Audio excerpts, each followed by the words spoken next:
well-regulated militia being necessary to the security of a free state, the right of the people to keep and bear arms shall not be infringed. The Second Amendment. That was a reading of our Second Amendment to the U.S. Constitution by Charlton Heston. My name is Joe Dano. Again, I'm here with Lee Castle. How you doing, Lee? Hi, Joe. And we have a guest today, Joe Schiavone, owner of Voodoo Firearms in Minooka, Illinois. How you doing, Joe? Good, Joe. How are you? Doing well. Thanks for asking, and we really appreciate you joining us in our second podcast. That's awesome. Congratulations. Thank you. Appreciate that. Let me ask you this. With the reading of that Second Amendment, what does the Second Amendment to the U.S. Constitution mean to you? It's pure and simple. Shall not be infringed. Period. Absolutely. So you're an absolutist. Absolutist. Yep. Do you feel there are reasonable restrictions? Actually, I do. I do. So I don't entirely disagree with background checks. I think background checks are a solid plan. They're not going to catch everything, and they're not unambiguous, if you will. Sure. So there's going to be errors, and we need to acknowledge that the system is not perfect, but that it is going to help. And I also am not a huge fan of the. And this is probably going to get me in trouble, but I'm not a huge fan of the gun show loophole, if you will, because there's no way for a private party at a gun show to know that you're selling it to a mentally stable person. They're just not. Gotcha. And so, as far as shall not be infringed, I think you should have tanks. Doesn't bother me a bit. But as far as who should have it, I think that there's definitely some mental health issues that are the root cause of what we're seeing is an epidemic, not just in firearms or in firearms. What's the word I'm looking for? Travesties that are happening out there in the world right now, but I think just in general, from our workforce to our road rage to everything in between, is they're just not identifying and helping these people. They're just reinforcing it with litter boxes. I mean, right. let's be honest here. Right. Absolutely. That's interesting. I'm along the same lines in terms of being an absolutist. I think that background checks are a good idea. Mm-hmm. I also feel as though anyone that is allowed to own a firearm should be able to own any firearm, regardless of caliber, Absolutely. Regardless of functionality. And by that I mean fully automatic. Because of what the Second Amendment was written for, that having a comparable firearm to fight a tyrannical government means if the Army has it, I should be able to have it. Should have, even if the Army doesn't have it. I mean, I'm not going to argue with you. No. So, and what's interesting about that line is, they want to say that it's for hunting, it's for this, it's for that. That has absolutely nothing to do with what the Second Amendment was built for. I mean, it was literally the second thing they thought of. They were like, we should be able to say what we want, but we should probably have guns to do it. Like, it was a pretty important moment, So, and if you think about what had just occurred, absolutely, that puts it in perspective of why it's there. Absolutely. I'd like to circle back to something you started talking about, Joe. You mentioned something about mental illness and firearms, mm-hmm. and it got me thinking. There's not many people who are ever going to own a firearm store.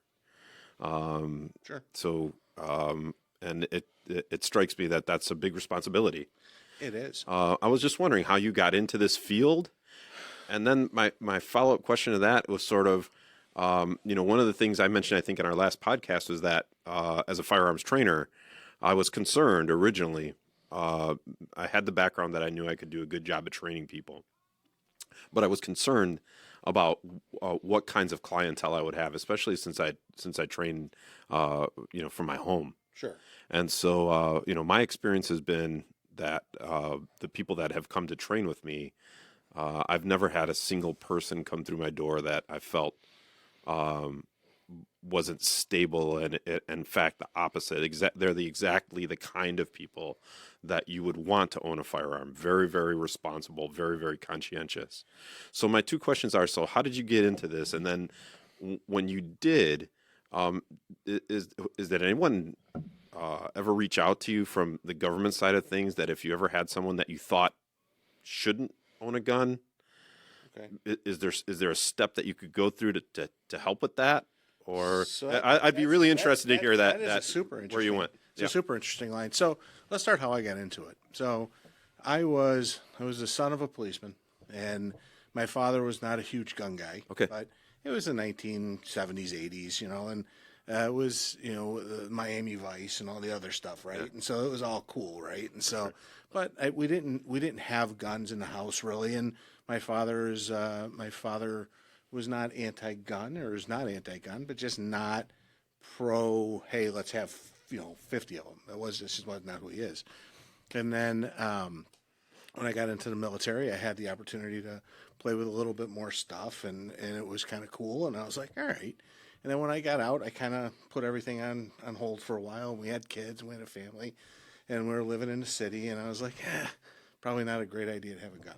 And then we moved out to Lockport, and then into Joliet eventually. And then having a family, it became apparent to me that I needed to have something. And so I went to the place. You felt responsible for the protection of your family. I did. I just felt that there should be something, because I was in an unincorporated area. I knew police response time wasn't great. Yes. And we'd had instances where it might take them, anywhere from 10 to 25 minutes to get there, depending. And that was with oh my God, it's an emergency type Yes. stuff, right? So I was like, all right, well, I should probably get something. And I lived down the street from the place nobody shall name. I think we all know the place, the big giant chain on Route 30 that most people don't like to talk about. There you go. He's figured it Got out. it. Yeah. So, so I went there, and I was treated very, very poorly. And I thought, well, Interesting. yeah, I was like, well, all right. But I bought it anyways. And then I sat on that one for probably a few years. That was your first firearm. That was my first one. And when do you think that was? Like, Probably 04. okay. So I was like, maybe, 04, 05. And I was like, maybe, maybe it's time to get some other stuff. So I would go back in, and I got accosted and treated like crap. And I was like, I'm not going to buy from here. So I went to Bass Pro, and I bought a shotgun. And I was like, well, it's a little better, but now I'm dealing with the corporate whatever they're trying to get rid of, right? Yes. And so there was this whole thing, and then there was another place that I went because I was trying to learn about ARs, and I didn't know enough about ARs, and I wanted to know why, if I'm buying an AR, why am I going to pay $4,000 for an AR or $400 for an AR? What's the difference? Yes. And so I just wanted to know, and so I went into a shop and I asked the guy, and the guy took that as an opportunity to take advantage of me, and he led me into a $4,000 AR, and I was like, I feel like I got taken advantage of. So I went home and I did some research, and I figured out I could build my own AR for $500, and I was like, well, I still don't know what I'm doing yet, but this is at least a jump off point, right? Sure. So I continued on, and then after like my third one, my wife goes, "What the hell are you doing?" I go, "I don't know." And she goes, "Well, we don't need this many." I was like, "No, we definitely do." And so I could talk to her for you if you want, Joe. so then that progressed into, well, maybe I'll start a store. And so with $1,200 and 3 rifles, I started my own shop, and I went out, got my FFL, and did all the other kind of stuff. And That was the beginning. It was literally the beginning. That's And so, fantastic. Yeah, and so then the name Voodoo. So Thank you for you stole my thunder. So that was a the question name I had. Voodoo, actually, when I was trying to think up names, like naming a business is harder than naming a child. Like I had no idea, right? And so I was like, oh, what am I gonna do? Da, da, da, da. And so let me backtrack really quick. You can cut this out if this is boring, this part, but this is kind of cool for me. I hope it's not. It's not to me. So I hope good. Other people. It will. We've always had German Shepherds, and so when we were looking for a dog, right? And so we went out and we were willing to spend whatever. We just wanted a nice, good quality dog. So we had one that was getting ready to die, or at least we thought. She's lived another 5 years after that. But anyway, so we were looking for a dog, and we're like, all right, well, let's go. So we started going out to different breeders. We started going here, started going there, and we finally stumbled into this pet shop, which we knew better. We don't ever buy a dog from a pet shop because it's puppy milled, yada yada. Right. Well, we found this pet shop in Bolingbrook, and it had a German Shepherd. And when we got there, she was too big for her cage. She had sores on her chest. She had a tooth that was broken, a piece of her ear. Oh, man. She was walking on her wrist because she spent so much time in her cage. I was like, this is the dog. Yeah. Well, I cannot go home and leave this dog here. Right. So now we get her home, and we're like, what are we going to name this dog? I'm like, I don't know. So I'm sitting on the floor, dog sitting next to me, I'm petting the dog, and we're watching Top Gun. And all of a sudden they're like, yeah, this is Voodoo 1 to Voodoo 2. I'm like, oh my God, that's it, right? And so ironically, so now I'm sitting here and I'm driving my car and I'm doing all my stuff and I'm trying to think, well, what am I going to name this damn shop? And then I was like, oh, Voodoo. It just popped in and it's I like stuck. that. Yeah, it's just so I do too. So the name of the shop is named after my dog, which is named after Top Gun. So Is Voodoo still around? Voodoo is not. She passed in 2017, and then it took us 2 additional years to finally get over that. And then we've got two new ones. We got Lola and Odin. And I think you got to get a picture in here. Oh, they're usually gotta be a sometimes Voodoo the on dogs your are wall. here. Yeah, they're usually here with me. And Lola is not peoply. She don't want nothing to do with She's you. better at home. Yeah, she's daddy's girl. So wherever I go, she's there. And Odin is a tank. So people usually come in and are like, whoa. Appropriately named. Yeah, appropriately, absolutely. So, and then I forgot what was the other. Well, I was sort of saying, so, People. How do I see people? Were you concerned? So as a So- trainer, I was sort of concerned, like, what Right, kind of and- clientele am I going to get? So it started out of my basement as well. Okay. And so Joe was one of my customers. Interesting. Okay. I didn't know that. Okay. Yeah, so it started out of my basement. I did 2 years in the basement doing the gun show circuit and just doing bootstrapping and reinvesting and putting everything back in. And after, there especially with the gun show circuit, you run into a lot of people, and you're like, oh, maybe, And so there has been times where I have to make a judgment call, and these aren't Legos. Is that in a manual somewhere? Like, does No. like, how do you? No, it's a gut, right? Yeah. You just got a gut check. Okay. And then what can you do as Not a thing. There's nobody I can call. I can't call the state and go, hey, this person didn't seem mentally stable, or hey, they looked like they were on drugs, because I'm not trained for that. Right, so right. I don't have that. see. That. I can't make that judgment. But what I can do is I can prevent that person from buying a firearm or ammunition. So you can refuse service. Absolutely. You can't. But there's nothing that's to sort pursue a of. follow-up. Nothing else I can do. Gotcha. Nothing else I Interesting. can do. And I have had to do it. I mean, there's been some people where I'm like, yeah, I can't. I don't trust it. And then also we do get trained on straw purchases.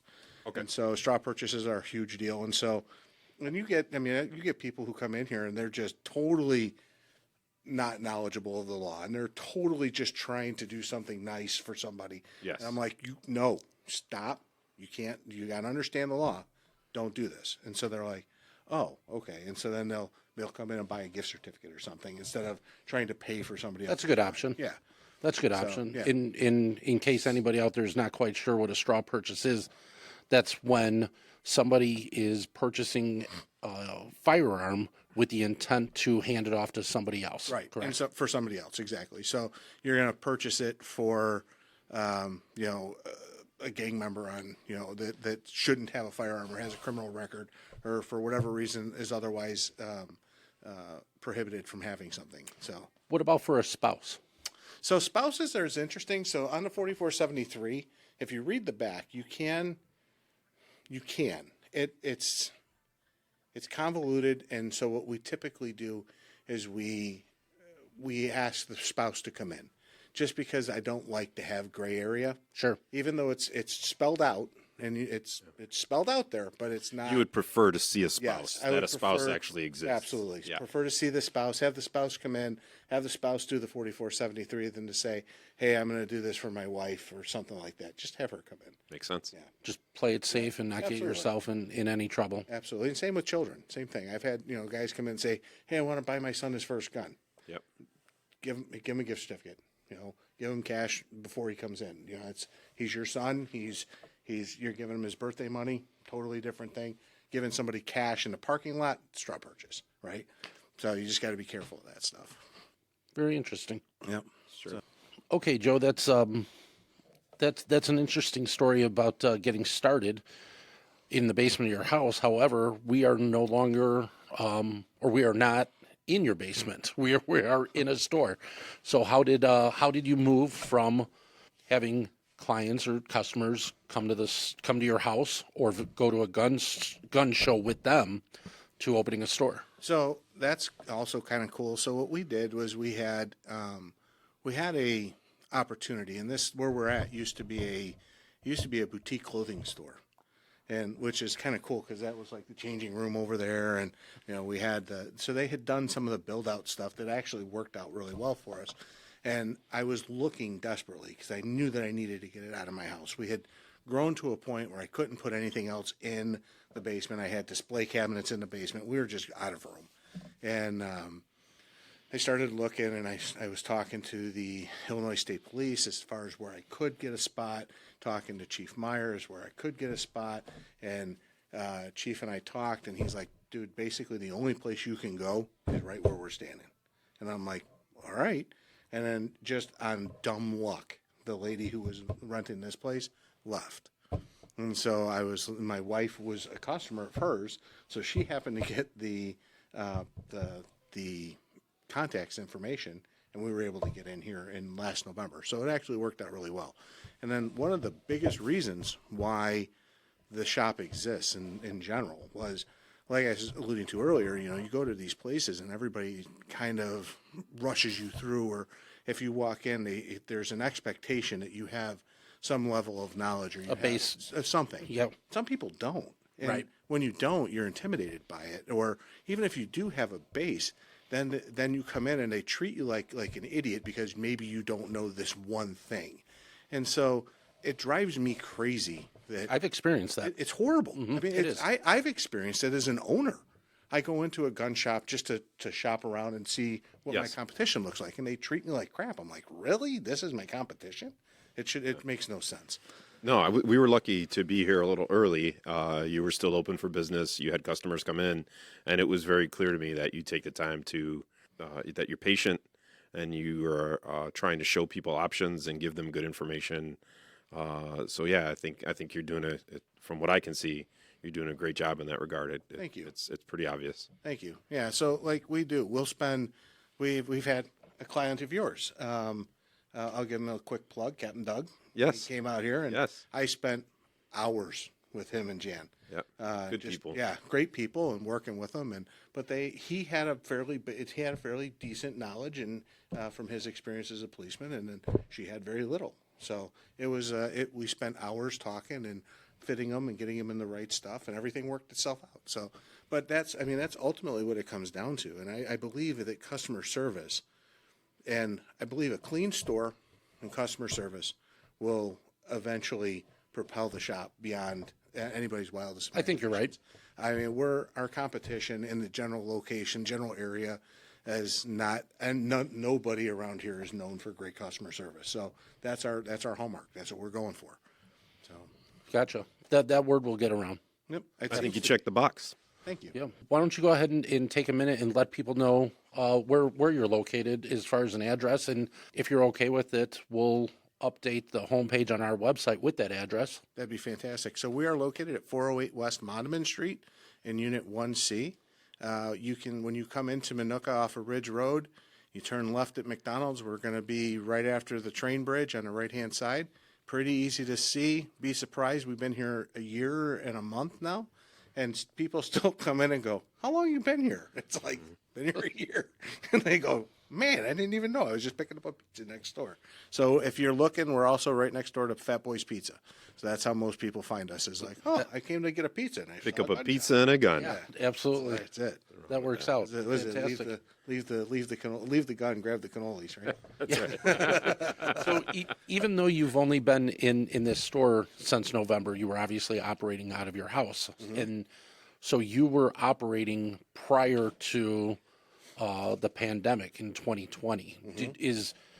Did you notice a shift in the tone of customers prior to the pandemic, during the pandemic, and then after? Yes, absolutely. So before it was, and we were really just getting our feet wet. I mean, we got our FFL in September of 2020, and we opened the doors in May of 2020. I think I want to say it might have been 19, 20. No, it was 2020 because I just renewed, so it's 3-year renewal. So My goodness. 3-year license. So we literally chose like the worst possible time in the world to start, right? But there was a change where people went from everything's okay to I'll buy anything because they were. I mean, it was absolute panic and pandemonium. A lot of first-time buyers. Tons. Everybody was. There was the first time realization that there are way too many potential problems than there are police. And then we had the George Floyd riots. And when that happened, we had another huge surge because everybody's like, oh my God, nobody's coming. Nobody is coming to help us. I saw the What are same we gonna thing on do? the training end. Right. It was panic. And then we had the ammo shortage, and then it was primers, and everybody was, we were doing the best so we have a pretty flat markup that we put on all of our stuff. We try not to gouge our customers.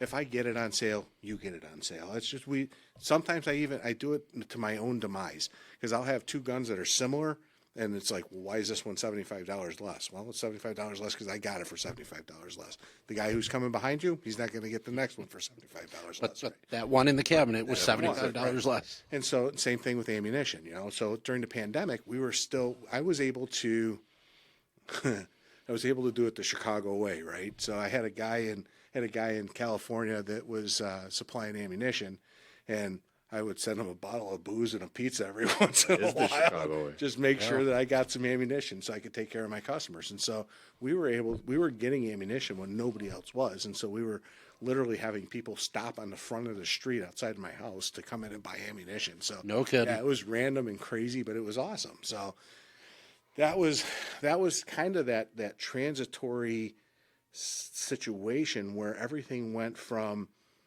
normal to panic, and then it kind of started to level back out again.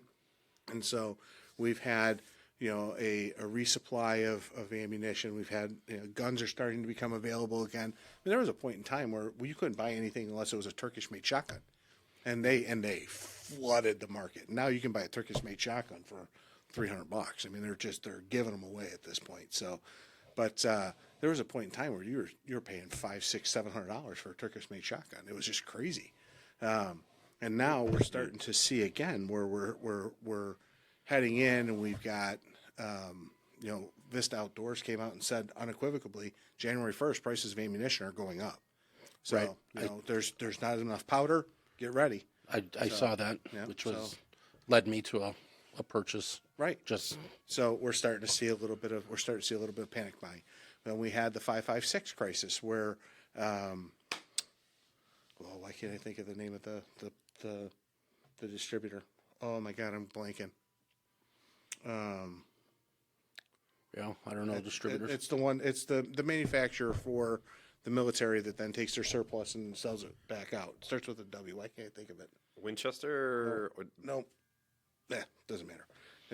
Whatever. Okay. My brain's jello right now. So Yeah, it's late. It's late. It's been. It's a holiday It's weekend. a holiday weekend. It is, yeah. So, anyways, so there's that. They're not selling 5.56 right now. So that's been sold out. And so then there was a. Is it White Plains something? Arsenal something? No, I'll look it up in a minute. Sorry. Anyways, it's okay. So There's a lot of things yeah, somebody's going to listen. rattling to this and clanging around It's in my this. Right. They'll be screaming at the radio. So Right. that's how it's going to work, and that's okay. But so we had the 5.56 shortage, and now I went and bought a bunch of 2.23, and so we have a little bit of that left, but that's even it's starting to kind of peak again, but we're seeing only the really expensive premium match grade stuff come out. So that's getting weird. And then 9mm, we bought a bunch of 9mm. We're down to our last 9 cases. So we're getting thin on 9mm as well. So things are changing, and we're trying to take care of our customers and make sure that we keep our stock up.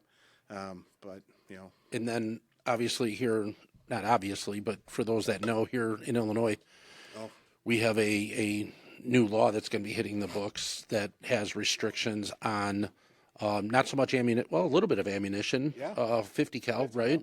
And then on a wide array of firearms. So to that point, so we had, I totally forgot about that. So we had, if I look at my sales, just my 4473 stack, right, from 2022 to 2023. In 2022, when we first opened up in November and December, we had a 1.5, 2-inch thick stack of 4473s. 4473s are, for people that don't know, it's the paperwork, it's the background check and the paperwork that you must file. That you must fill out at your gun store. It's a point of purchase thing. It's something you must do and maintain when you're forever. buying your firearm, and then you're responsible as the gun store owner to maintain that paperwork. Yes, thank you. And I have to maintain it forever now. Used to be 10 years, and they changed it to forever. So, anyways, so our 4473s in November, December of last year were pretty good, and then in January door slammed shut. We had nothing. We went to SHOT Show, and I mean it was terrifyingly slow in early January. Then Tom DeVore came out, put out his we got the temporary restraining order, we got an injunction, and we were able to, our sales, you could see it again, sales started to peak back up, and then the Calkins case went out. We lost the Calkins case, we lost the temporary restraining order, and now again sales are just absolutely terrible. And I say terrible, they're not terrible. We have great clientele that are repeat clientele, but new entrants are definitely down. So our clientele is doing what it's always done, but the new entrants are not. And also, as we get closer and closer to January 1st, which is the registration date for those who don't know, we get closer and closer to that. We're getting a staggering amount. Thank you, a staggering amount of phone calls coming in from people who don't know what to do, don't know where to find the form, don't know how to go through this whole process. And so there's that stress that's happening. And then there's also the panic of, well, we think that the Supreme Court's going to give us an injunction. We think the Supreme Court's going to get involved. So I'm not going to buy something, because if I buy something that I kind of want, and then what I can actually get is going to come back, then I've wasted my money. So I'll just go ahead and wait and see what's going to happen. So that's had a hit on our sales as well. So I mean, it's just in general the whole Illinois law, and couple that with the pandemic, it's been quite the roller coaster. And we've traditionally, so firearm sales, for those who don't know, traditionally June, July, August, dead. You just absolutely dead. It starts to pick up in September, October, November. By November, December, January, you're really kind of cruising. Mm-hmm. And this has been one of those years where we've had to prove ourselves over and over and over again, and we continue to just live by that motto: continue to give good service and a clean shop, and see what happens. That will pay off in the long run. To circle back, this year I have found myself in that second category of a purchaser. Mm-hmm. I typically like to buy a firearm because I like to buy a firearm. Mm-hmm. And my personality is basically I want what I want, and I don't want somebody telling me what I can't have. Sure. And what that has done is stop me from shopping because I don't have all of the options I feel I should have. And it's frustrating. Ironically, it's the same on my side. So as the retailer, I have to purchase the firearms, and so I'm hesitant to make purchases, because if they do unleash this thing like we had on our Freedom Week, I sold everything in the store during Freedom Week. There was I couldn't replace guns fast enough. I'm sure. And then they would show up, and I've got about, if you order something, I can typically get it in 2, maybe 3 days tops. I had ordered and reordered and ordered again. I was on my 3rd order when they cut it off on that 6th day, and I was stuck with a $10,000 bill and nobody I could sell any of that money that to. No kidding. Oh yeah. So you still had to receive those I firearms had to receive it. and put them in a lock them up, Yep. So now they're sitting in the safe, and that's about all I can do with them. waiting, hoping for a later Right. favorable ruling from a court that says you're again able to And sell those. so, and again, so I don't want to run my credit up too high, and I don't want to order the wrong guns, and I don't want to have stuff sitting around on the off chance that the Supreme Court does, because when that day comes, there's guys like you and guys like me who have been a little bit slow and hesitant that are going to absolutely come in and try and tear the paneling off the walls. Without a doubt. So, I'm sure there's so many people out there who are hesitating to see where things are going to go, because if you go now, you have limited options. Yep. Right. So if you go into a store and you're trying to decide on what to buy, and of course the AR-15 being the most popular semi-automatic rifle probably in America, yeah. if you can't get that right now, a lot of people that thought they might go, that had to be on one of your at the top of your options list, Right. right?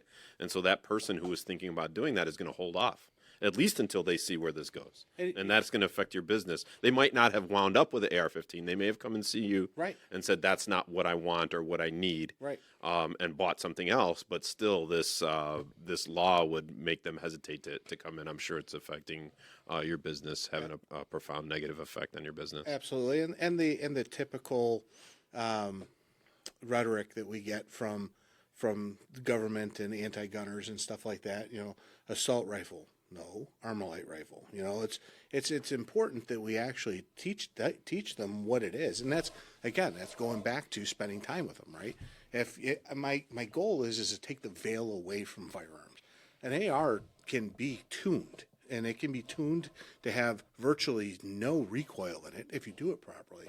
That's when you start getting more and more expensive, right? That's what that money goes for, that nobody was willing to explain to me, is why am I doing this? Well, I'm doing it for this reason. And again, you get into, well, what is an AR? Why is an AR good? Why is an AR bad?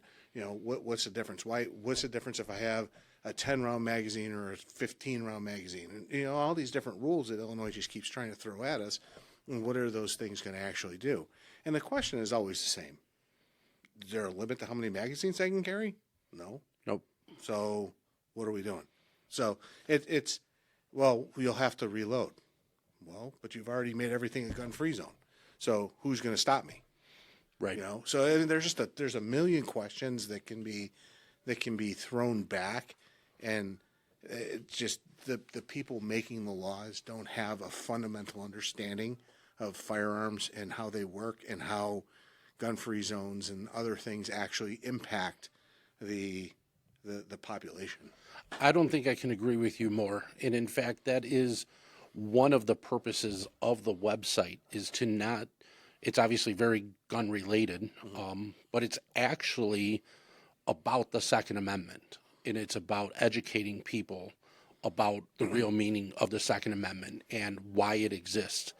Ultimately, we would like to get more people educated earlier on in life. Absolutely. And encourage those people to realize that it is a civil right, and that they need to get involved. They need to register to vote in locally, regionally, statewide. You have to vote in the people that are willing to protect a civil right. Absolutely. And with that, I'd like to just take a moment to say, on our homepage, we have several affiliates that help us promote that message. And if anybody gets a chance to check out those affiliates at the bottom of the page, they and us would appreciate it. But it is about educating. A lot of it really is. Which is, I think, is probably why you and I became fast friends, if you will, because we clearly both have a passion for making sure, educating the public. You know, whether it be the general right and responsibility of gun ownership, or the Second Amendment, or how a firearm works. It's very apparent to me that you and I have very similar, and Lee as well, have very similar passions, if you will. Absolutely. Joe, let's change it up a little bit. All right. So I'm interested. What's your EDC? Do you carry every do. day? And I do. I do have an EDC. So I have, and this is an interesting, because I have this conversation a lot. So with customers, do customers ask you? A ton. And so I have having a gun shop gives me the luxury of feeling different things and trying different things and shooting different things, and then going down to SHOT Show and seeing the stuff that's coming up and seeing all the different guns that are out there, right? And the one that it's kind of the granddaddy of them all is the Smith & Wesson M&P Shield. It's size wise, you can get the Shield Plus. It's not measurably larger in a holster than it is from anything else. Your round capacity is higher at 13 than it is, say, the Glock 43, which is maybe slightly more narrow, but it doesn't have any higher capacity, and it's not any smaller. I mean, by and large, they're about the same. You know, the SIG P365 for my hands is too small. I'm not a huge SIG guy. I like the 320 platform, but I don't care for many of their other platforms. You know, the Hellcat's a nice gun, but it's got a crappy trigger. So if you buy a Hellcat, get an Apex trigger. We'll just do it right there on the spot. Apex has some great triggers. And you can do that right here at the store? Absolutely. Fantastic. We do that stuff all the time. Good. We do cleanings. We do cleanings. We do some light gunsmithing. We don't have machining and tools and stuff like that, but we do that. But again, getting back to my everyday carrier, so I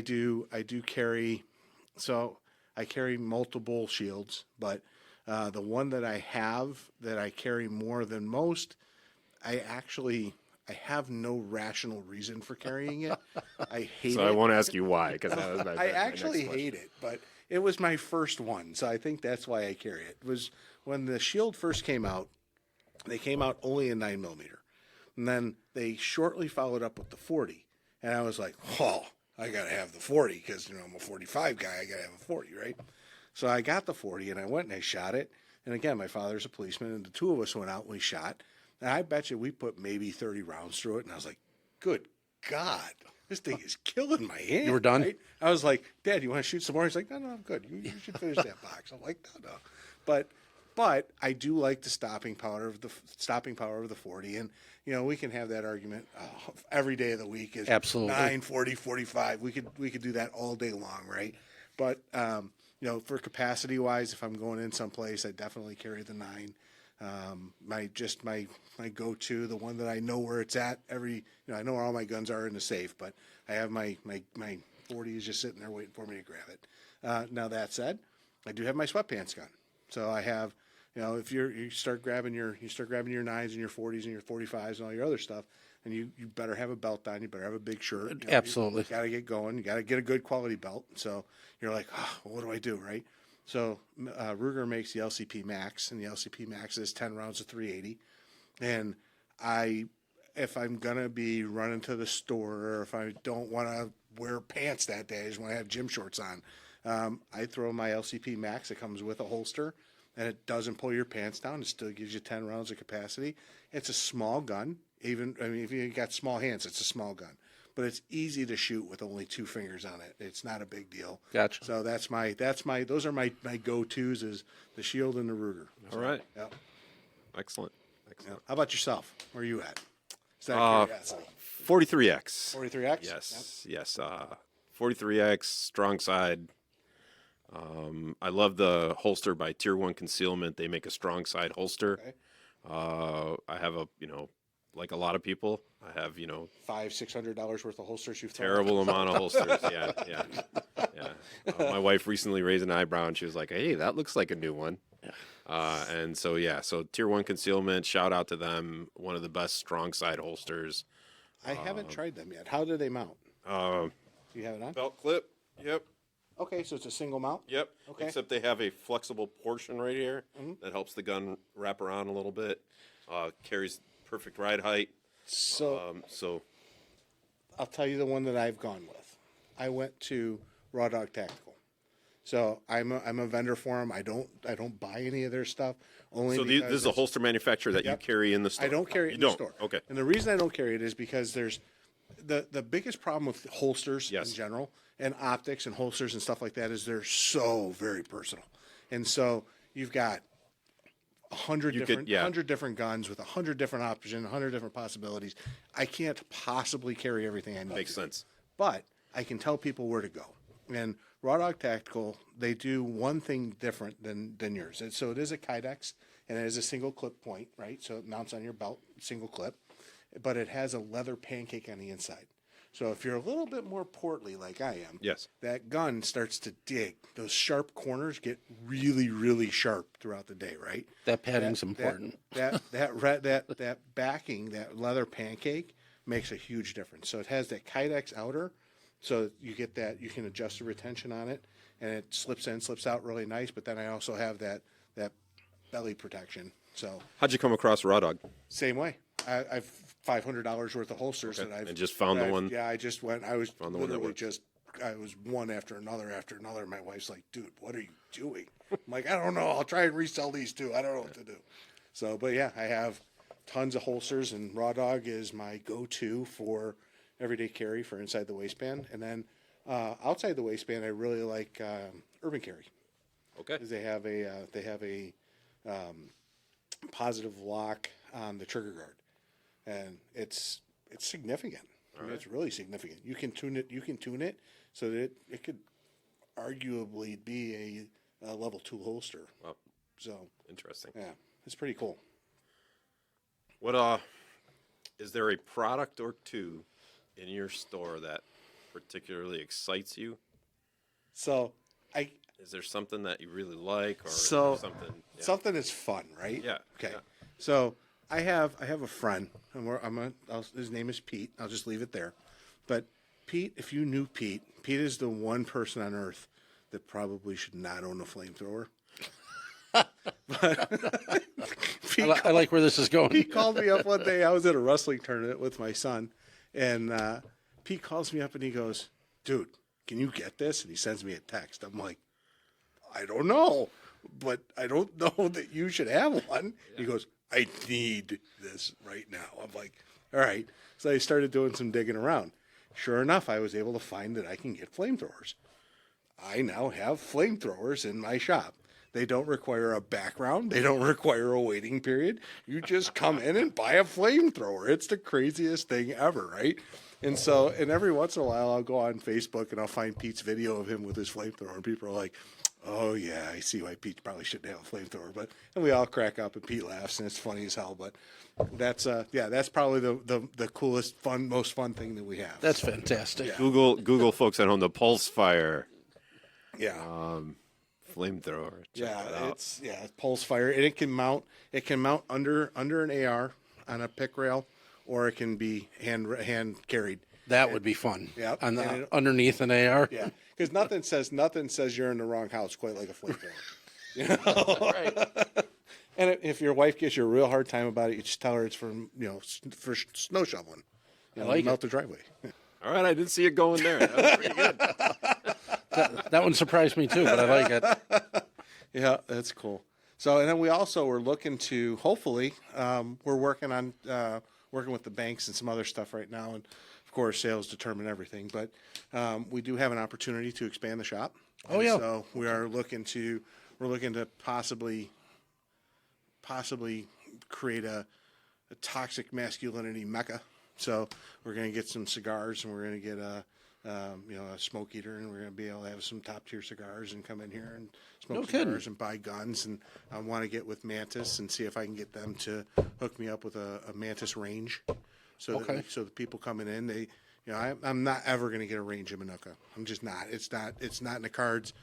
My store literally points towards a school. Like that's not ever going to happen, right? But I'm okay with that. Well, I think Lee and I will have to talk to you because we've looked into a range. Smokeless range. A smokeless range using firearms that have CO2 cartridges to offer recoil, just to make it a little bit more lifelike. We can look at that too. And it uses an IR signal. Okay.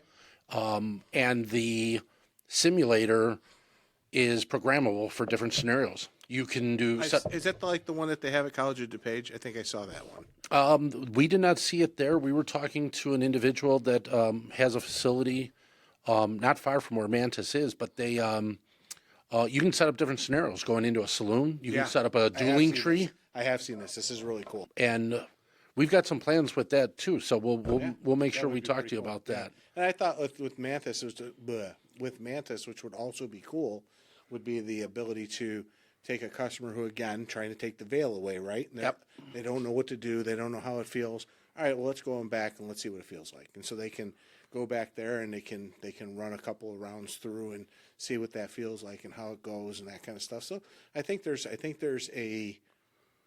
another opportunity there to help educate the public and help them feel more comfortable through using Laser Academy. So. We're very much on the same page there. Yep. We'll probably have some interesting conversations about that. Very cool.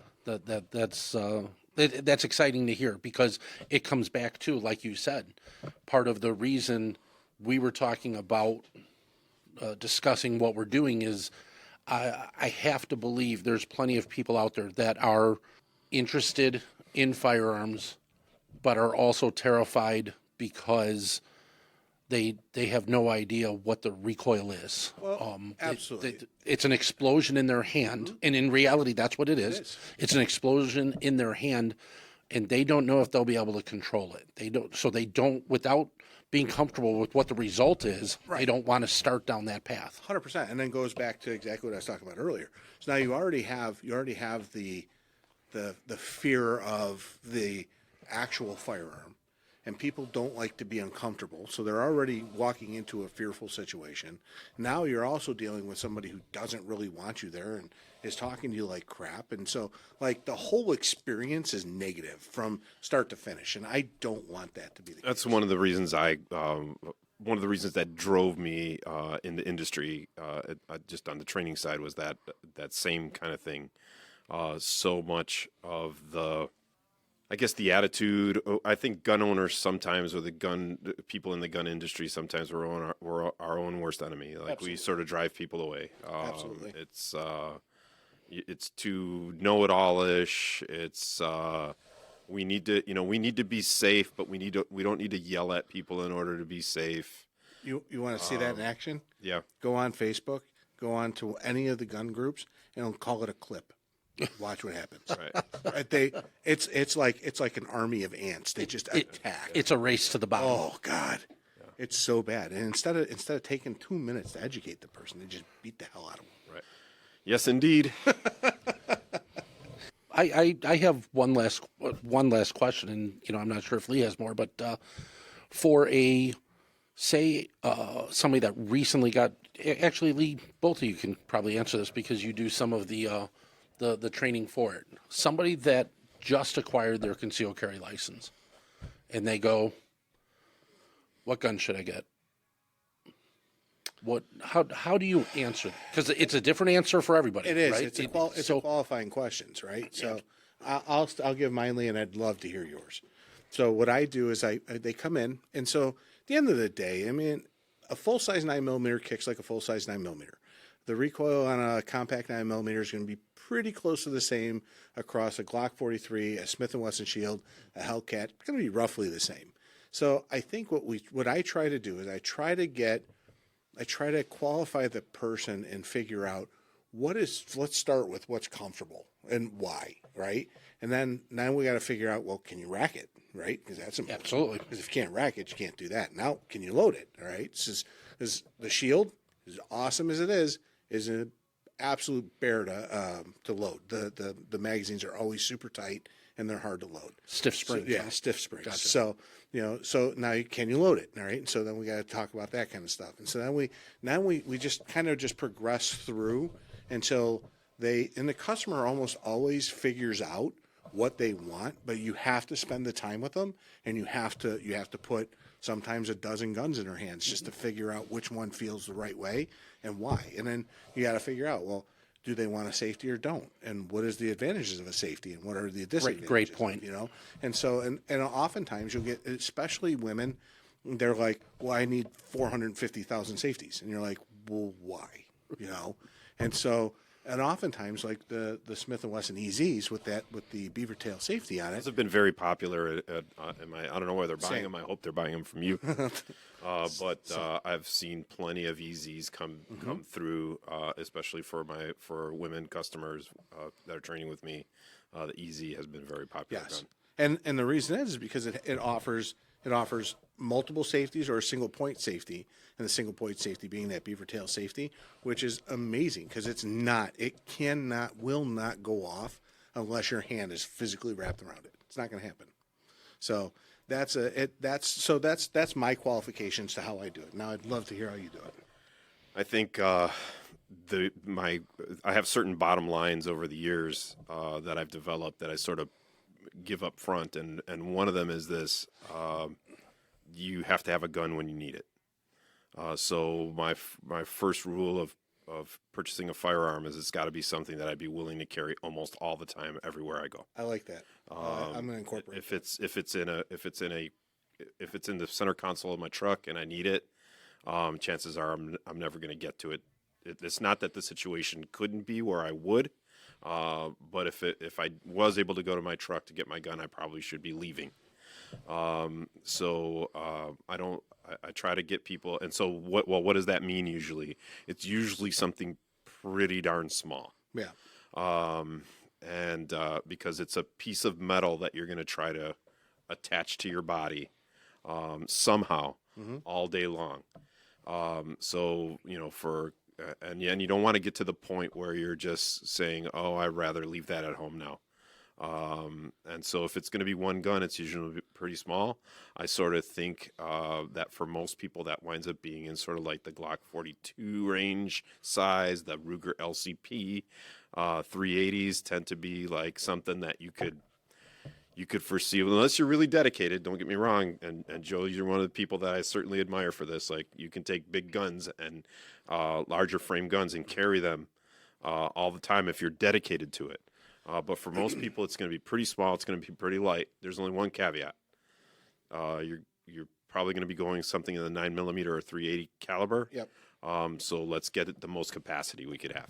So, Agreed. The biggest gun. So my thing is, the biggest gun you'd be willing to carry every single day with the most ammo you can stuff into it. I agree with that. I think one of the other things that I think that turns people off to 380 is, well, I can only get 2 fingers on it. And it's like, you're going to need to shoot that because 2 fingers is plenty, and same with 9mm. So you'll get, the P365 is a perfect example. You're not getting 3 fingers on that gun. You're just not doing it unless you get the XL. I have a husband and wife couple that who you are. You're out there.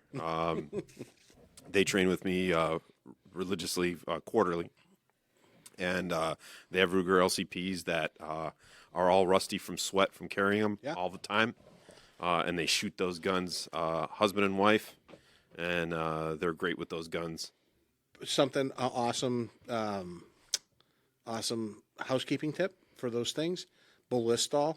Ballistol is the better way to say it. Ballistol eats rust. Okay. So put ballistol on your guns when you're done, especially if they're a personal carry gun. Put a little ballistol on them, let them soak, and then it'll get some 4-aught steel wool. Yes, thank you. 4-aught steel wool and some ballistol. Comes right back to Grant. Good to know. Yep. Sounds good. I do a lot of that. There'll be a late Christmas gift for them. Yeah, it's good stuff. And alternatively, if you're not comfortable with it, bring it here. We'll take care of it for you. All right, sounds good. I will. I'll send them your way. Yeah. They're local. Awesome. Fantastic.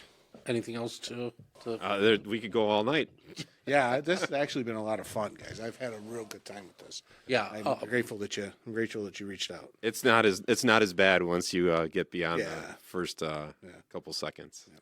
I guess with that, what we'll have to do is make sure we do it again. I would love to. Absolutely. Maybe once the PICA law gets overturned, it'd be fun to see what happens a month or two after the fact, and after we get the paneling put back on the walls for a while. I'm hoping that sooner than later.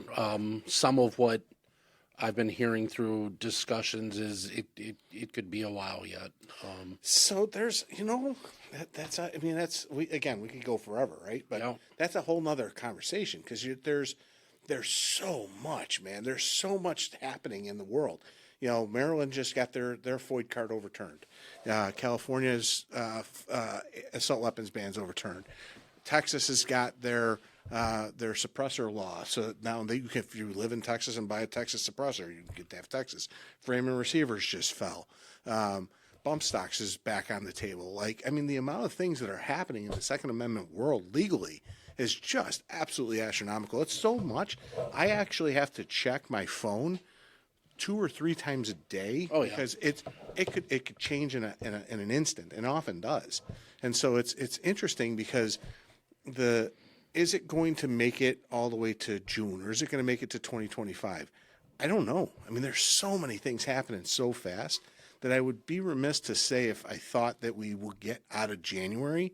I do think that the Supreme Court, so the Seventh Circuit did deny the en banc, which we are all aware, which is good and bad, right? Because it's bad because they didn't even listen, but it's good because it just got it through. Because we live in the People's Republic of Illinois, and we can be fairly certain that it was going to be upheld, and so let them just get rid of it. That step is done. We're past it. So that sends it to the Supreme Court, and so we start looking at the law and getting it there, and then we start looking at it's coming up. They didn't injunct it for the short term, but they do have it to be reviewed on January 5th.